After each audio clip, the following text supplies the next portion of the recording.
wabarakatuh. Alhamdulillah, sahabat Aisyah ID, pada siang hari ini saya Muflihah bisa menemani sahabat semua di podcast pimpinan daerah Aisyah Kabupaten Sidoarjo. Bersyukur sekali karena pada siang hari ini telah hadir di tengah-tengah kita Ibu Aisyatur Rasyidah. Beliau adalah anggota Majelis Tabligh Pimpinan Daerah Aisyah Kabupaten Sidoarjo. Assalamualaikum Bu Aisyah, sugeng siang. Waalaikumsalam warahmatullahi wabarakatuh. Bu Aisyah sehat? Alhamdulillah. Terima kasih banyak sudah meluangkan waktunya bersama saya di podcast Aisyah ID. Bu Aisyah, jika dalam sehari-hari panjenengan banyak berurusan dengan anak-anak, terutama anak-anak yang mempunyai permasalahan khusus, siang ini kita akan ngobrol, kita akan berdiskusi tentang perempuan, Bu. Ini makhluk istimewa yang Allah ciptakan di dunia, perempuan, Bu. Di masyarakat kita sering ya ada semacam gium atau apa gitu, perempuan adalah perhiasan ya, seperti yang tema yang kita ambil saat ini, perempuan adalah perhiasan dunia. Nah, kalau menurut pemahaman panjenengan, ini penjelasannya seperti apa ya, Bu? Oke, terima kasih Bu Muflihah. Kedudukan wanita di dunia. Nah, wanita sebagai perhiasan. Allah menciptakan wanita itu dalam bentuk yang paling sempurna dan kedudukannya diangkat setinggi-tingginya oleh Allah Subhanahu wa taala. Nah, kenapa dan apa saja kan begitu? Yang pertama, wanita solihah adalah perhiasan dunia. Seperti dalam hadis Rasulullah sallallahu alaihi wasallam, ad-dunya mataun wa khairu mata'ud dunya mar'atus solihah. Perhiasan dunia, ya, dunia itu adalah perhiasan. Sebaik-baik perhiasan dunia adalah wanita solihah. Masya Allah. Nah, di sini.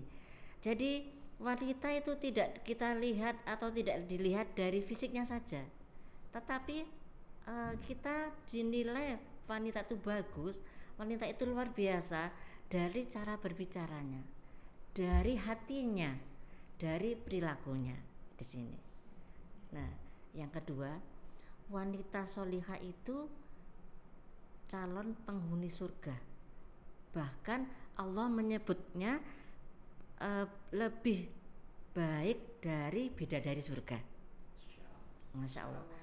Dalam sebuah hadis ya dijelaskan juga bahwa wanita solihah itu lebih baik daripada bidadari 70 lipat. 7.000 maksud saya, 7.000 lipat. Nah, kali lipat di situ. Wanita yang solihah. Nah, saya jadi gemeter ini, Bu. Masya yeah. Allah, sebegitu tinggi Islam mengangkat derajat perempuan, Benar. Bahkan Fatimah pernah datang ke ayahnya, ya Abi, siapa sih wanita yang pertama masuk surga itu selain Ummul Mukminin? Abinya menjawab, Rasulullah menjawab kepada Fatimah, ada seorang wanita yang pertama kali menginjakkan kaki di surga, namanya Muti'ah, Ummu Muti'ah. Wah, dalam benak Fatimah, siapa dia? Kok sebegitu istimewanya sampai pertama kali menginjakkan di surga, masuk surga. Akhirnya Fatimah mendatangi rumahnya karena hatinya terketuk apa saja amalan yang dilakukan. Nah, seperti itu. Hari pertama ngetuk pintu dibukakan karena oleh Fatimah, oleh Bu Muti'ah tadi itu ya. Siapa yang datang? Saya Fatimah, putrinya Rasulullah. Tapi tidak dibukakan pintu dulu. Bersama siapa kamu datang? Bersama Hasan, anakku, putraku. Maaf, aku tidak bisa menerima tamu laki-laki sebelum aku berbicara dengan suamiku, walaupun itu anak kecil. Fatimah, ini hanya anak kecil saja, Bu. Begitu. Maaf, saya tidak mau melukai hati suami saya. karena belum izin. Hari berikutnya, hari kedua, Fatimah datang lagi. Yang diajak bukan Hasan saja, tapi dengan Husain. Muti'ah sudah bicara dengan suaminya bahwa Fatimah berkunjung dengan dengan Hasan. Nah, hari kedua nambah Husain lagi. Tidak dibukakan, maaf, aku hanya pamit dengan Hasan saja. Tidak dibukakan pintunya. Akhirnya hari kedua pun Fatimah pulang. Nah, hari ketiga izin dengan suaminya, akhirnya Fatimah datang.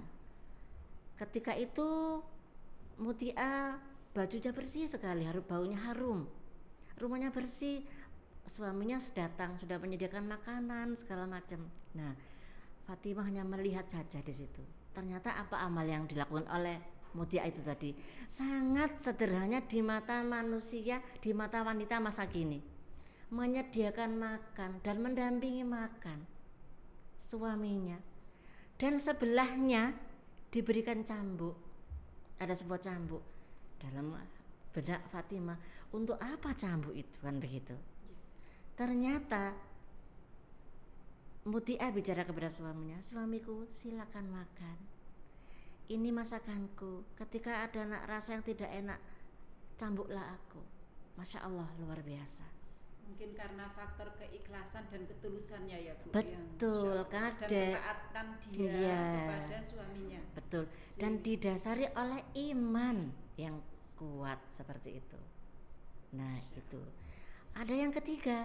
Nah, terdapat pengecualian wanita itu ya dalam haid ya. Nah, selama ini kalau kita tahu banyak ya wanita itu, perempuan itu kalau bulan puasa ya, sebelum maghrib kurang 5 menit itu datang haid.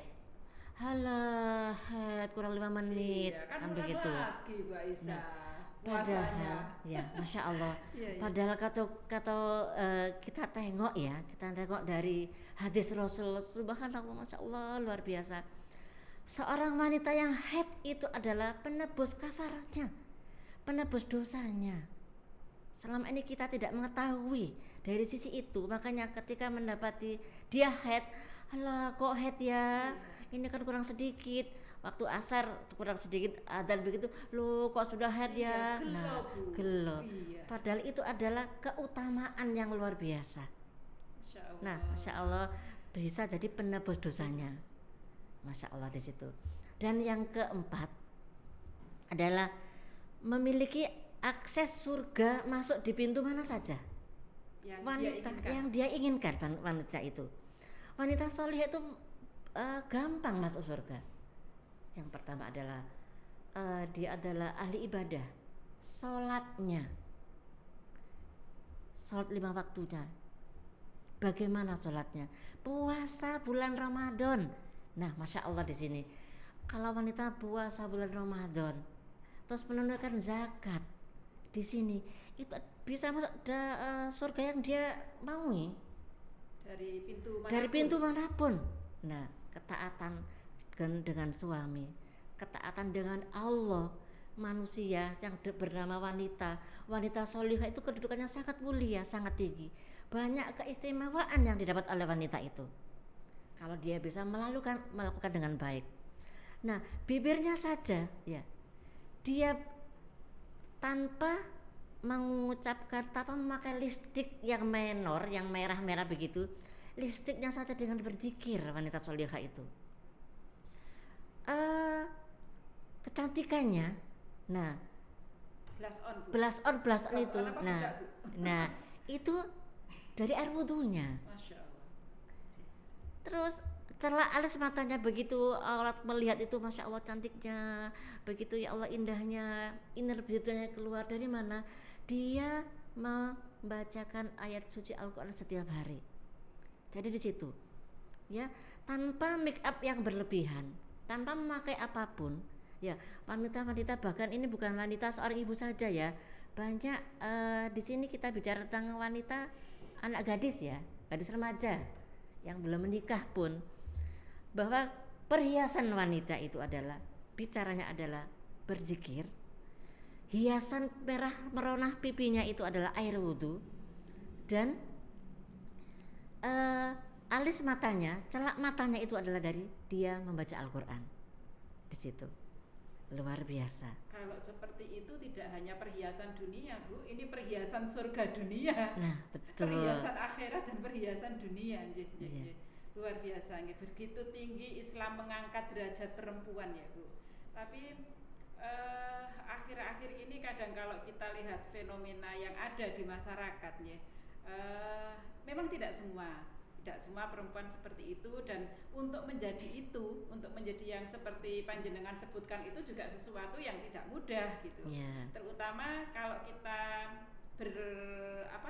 berkaca, kita mau meneladani seorang Ummu Muti'ah seorang Ummu Muti'ah itu untuk masyarakat perempuan dalam konteks saat ini itu menjadi sesuatu yang luar biasa berat. Yaitu sama juga ketika seorang perempuan bisa masuk surga dari banyak pintu yang panjenengan sebutkan tadi, yang ketiga itu juga tidak mudah, yaitu ketaatan kepada suami. Itu kelihatannya sederhana, tapi sebenarnya itu juga bisa menjadi tantangan yang luar biasa bagi perempuan, Bu ya. Barangkali Bu Aisyah ada kiat khusus gitu sehingga kita benar-benar menjadi seorang perempuan yang bisa menjadi perhiasan di dunia, juga bisa menjadi perhiasan di akhirat gitu. Menjadi manusia tentunya terutama wanita kayak seperti kita ya. Apalagi yang bekerja ya, Bu, yang tidak bisa menghandle semua pekerjaan rumah gitu. Terus kadang-kadang kita juga punya tanggung jawab di rumah, suami gitu ya. Bagaimana mengatur waktu dan bagaimana apa yang harus kita lakukan. Kalau kita bicara tentang wanita sebagai kedudukan seorang istri, saya juga seorang istri, Bu Muflika juga seorang istri, dan pemirsa semua juga seorang istri di sana ya. Nah, di situ kita diciptakan Allah dengan suami kita itu adalah sudah berjodoh, ya, berjodoh. Apapun hakikat kita, apapun yang kita hadapi dalam diri kita, suami itu adalah yang sudah dianugerahkan kepada kita. Bagaimanapun bentuk suami kita, bagaimanapun kesulitan kita menghadapi pekerjaan, menghadapi dunia yang penuh banyak godaan ya. Kalau kita menganggap itu susah atau sulit, akan sulit. Tetapi kalau kita menganggap itu adalah kewajiban utama seorang istri, kita bisa membagi waktu dengan baik. Bagaimana kedudukan kita sebagai seorang istri dan bagaimana kedudukan kita sebagai seorang yang bekerja di luar rumah, kan begitu. Nah, apapun kendala, nah itu tergantung pada diri kita masing-masing. Bagaimana kita memanage waktu. Yang kita balik ke depan tadi, bahwa wanita-wanita salehah itu adalah bertutur katanya adalah berzikir. Kita sedang berzikir. Kalau kita lihat Fatimah waktu itu bekerja di rumah ya, begitu beratnya menggiling padi, menggiling apa itu gandum susah. Gandum. Nah, akhirnya dia mengeluh kepada sang ayah. Nah, minta dia ambilkan seorang khadimat saat itu ya. Tapi apa kata Rasulullah? Berzikirlah. Lakukanlah dengan ikhlas dan berzikirlah. Nah, di sini berzikirlah. Berzikir ini artinya bukan serta-merta aku hanya mengerjakan tugas dengan astagfirullah. Nah begitu. Tapi kita mengingat Allah dengan kebaikan kita kepada suami, insya Allah pekerjaan kita akan lancar, akan mudah seperti itu. Karena itu adalah hakikat. Kalau kita menginginkan bahwa kita itu wanita solihah dan ingin masuk ke surga yang mana yang kita pilih tadi itu. Nah seperti itu. Jadi komunikasi dengan suami, sinergi dengan suami supaya tugas kita di rumah, tugas kita di organisasi, bagi ibu-ibu yang berorganisasi juga tugas kita dalam pekerjaan itu semua bisa terlaksana dengan baik dan kita menjadi perempuan yang itu tadi ya Bu, perempuan yang menjadi perhiasan dunia, yang dirindukan surga. Kalau perempuan yang dirindukan surga seperti itu mungkin ya saya. Saya tuh bersyukur sekali ya ikut Aisyah itu ya, Masya Allah. Kalau kita mengenal, kita hafal lagunya Maras Aisyah itu, Masya Allah, kedudukan wanita luar biasa. Ya, masya Allah, di situ lagu, kalau mendengar, kalau kita menyanyikan lagu itu seakan-akan itu adalah untuk diri kita sendiri dan kita untuk umat di luar sana. Nah, inilah kita harus seperti inilah seorang perempuan itu. Jadi panutan di rumah, jadi panutan di luar. Nah, seperti itu. Membina harkat kaum wanita. Betul, kita bisa membina harkat kaum wanita. Kita sendiri kita bina dari diri kita sendiri dan orang lain. Kita kumpulkan orang-orang untuk mengaji, kita kumpulkan orang-orang untuk berdakwah. Itu adalah sesuatu yang luar biasa. Di Aisyah inilah kita bisa ditempah segala macam untuk bersedekah tentang ilmu, kan begitu. Luar biasa Bu Aisyah. Saya jadi ini ya, apa ya, ternyata memang Allah menciptakan kita perempuan itu makhluk yang Masya Allah kompleks, penuh dengan kemuliaan, penuh dengan apa ya, kelebihan, tapi sekaligus sebenarnya ada tantangan yang besar yang harus kita hadapi supaya bisa sesuai yang dikehendaki oleh tuntunan Allah dan Rasulnya tadi. Karena pada sisi lain ya, ketika tidak menjadi perhiasan dalam fitnah itu kan, kalau dalam bahasa Arab itu artinya bisa perhiasan, bisa cobaan ya Bu ya. Betul. Nah, jadi ketika kita melenceng menjadi perhiasan, maka yang jadi adalah cobaan. Betul. Nah, ini Bu yang harus kita hindari, bagaimana supaya makna fitnah itu benar-benar dalam konteks perhiasan dan tidak menjadi cobaan gitu. Nah, betul. Itu harus kita yakini dalam diri kita ya, bahwa wanita itu, kita sebagai ibu itu bagaimana kita mensolihkan diri kita. Nah, jadi tidak serta-merta kita solih terus anak-anak kita enggak, kan begitu. Anak-anak kita solihkan. Jadi kalau anak itu orang tua solih, orang tua kita solih, bum solih, kita solih ya. Tapi anak kita biarkan saja, umpamanya begitu ya. Anak itu tidak serta-merta kun fayakun jadi solih kalau tidak kita dampingi. Sehingga tugas kita agar tidak menjadi wanita yang bumuh katakan tadi itu menjadi cobaan dari dalam diri kita. Kita juga merangkul anak-anak kita, generasi muda kita punya NA, kita rangkul juga di situ. Nah, di situ. Jadi semuanya. Ternyata Aisyah luar biasa ya. Iya, nah di situ. Makanya kita harus memberikan manfaat seluas-luasnya. Dan ada lagi ya, wanita itu yang terakhir tadi itu adalah, wanita itu adalah sebagai dalam hadis Rasul itu al-jannatu tahta aqdamil ummahat. Jadi surga itu berada di bawah telapak kaki ibu. Nah, ibu yang mana sekarang, kan begitu? Iya. Nah, ibu sekarang yang bagaimana? Apakah ibu yang melahirkan terus anaknya dibiarkan mencari ilmu di mana saja terus tidak kita bimbing? Apakah itu nanti surga kita di bawah telapak kaki kita? Tidak begitu. Kita bimbing. Yang saya katakan tadi, kesolehan anak kita itu ada di kita, di sekeliling kita, anak biologis dan anak non biologis kita, begitu. Anak ideologis itu penting juga, seperti itu. Lingkungan kita banyak sekali yang harus kita pahamkan di sini. Nah, jadi mar'atus sholihah itu sangat dalam, seperti itu. Dan kalau kita sudah bisa menjadi mar'atus sholihah, maka insya Allah kita juga akan menjadi perhiasan baik di dunia maupun di akhirat. Betul. Konsep perhiasan yang indah, konsep perhiasan yang indah bukan menjadi fitnah dalam konteks cobaan ya Bu Aisyah. Yeah. Masya Allah, luar biasa. Sahabat Aisyah ID,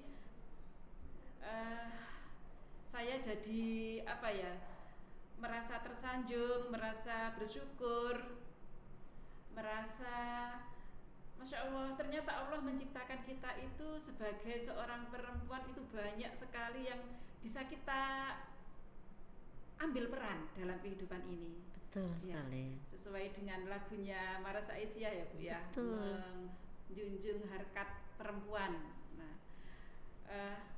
Bu Aisyah, kalau kita itu konteks ideal ya Bu, itu konteks ideal yang kita harapkan sesuai dengan yang diperintahkan Allah dan Rasulnya. Yeah. Tapi perempuan itu juga punya kendala Bu untuk mewujudkan konteks ideal itu. Islam itu sudah mengangkat kita sedemikian tinggi, sedemikian luar biasa. Tapi penghargaan masyarakat kepada perempuan itu tidak selalu begitu. Iya. Jadi tidak selalu sesuai dengan yang sudah disampaikan Allah di firman-Nya. Begitu juga di hadis-hadis Rasul. Kasus KDRT, Bu.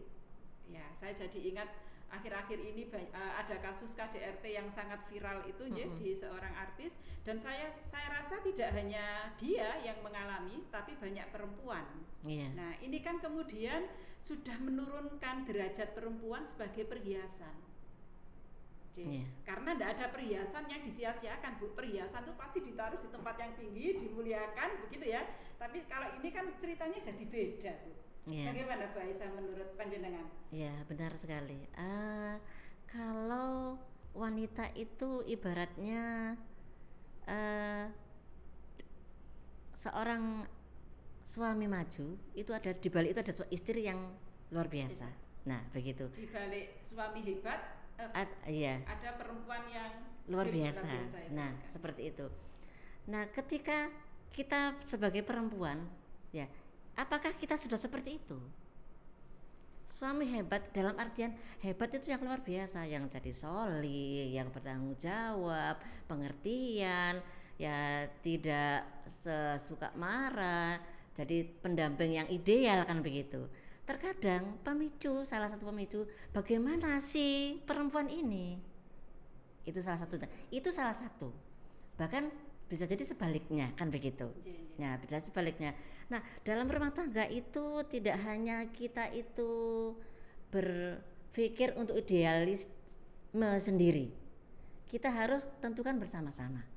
Nah, dalam koridor ini kadang-kadang jadi seorang laki-laki dan seorang perempuan egoisme setelah menikah itu yang perlu dibina.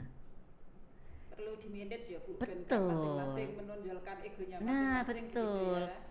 Karena si perempuan umpamanya gajiku lebih besar, mentang-mentang kepada suami, atau sebaliknya kamu nggak punya apa-apa, kamu hanya ikut aku. Jadi menyepelekan seorang perempuan. Jadi tidak ada timbal balik yang baik. Jadi keharmonisan mawaddah warahmah itu tidak dapat. Di situ hanya kalau ditonjolkan masalah dunia saja, didapat dunia saja, sehingga akhiratnya menjadi wanita solihah atau suami yang solih itu tidak didapatkan di sini. Jadi harus balance.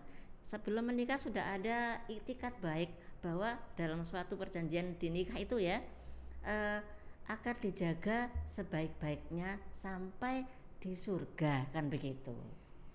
Betul, Masya Allah. Sahabat Aisyah ID, banyak sekali yang kita dapatkan siang ini. Matur suwun sangat Mbak Aisyah pencerahannya. Saya jadi ingat salah satu hadis Rasulullah ya, bahwa seorang laki-laki yang baik, laki-laki terbaik adalah yang bisa memperlakukan perempuan yang paling baik juga.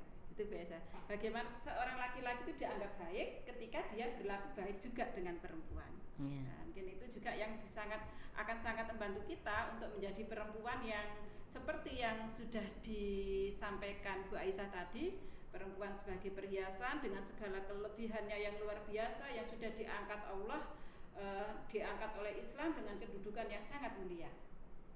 Matur suwun Bu Aisyah, rasanya kalau kita diskusi ini tidak akan ada selesainya begitu. Betul. Semoga di kesempatan lain Bu Aisyah masih bisa rawuh kembali di podcastnya Aisyah ID, di podcastnya pimpinan daerah Aisyah Sidoarjo untuk kembali berdiskusi tentang banyak hal.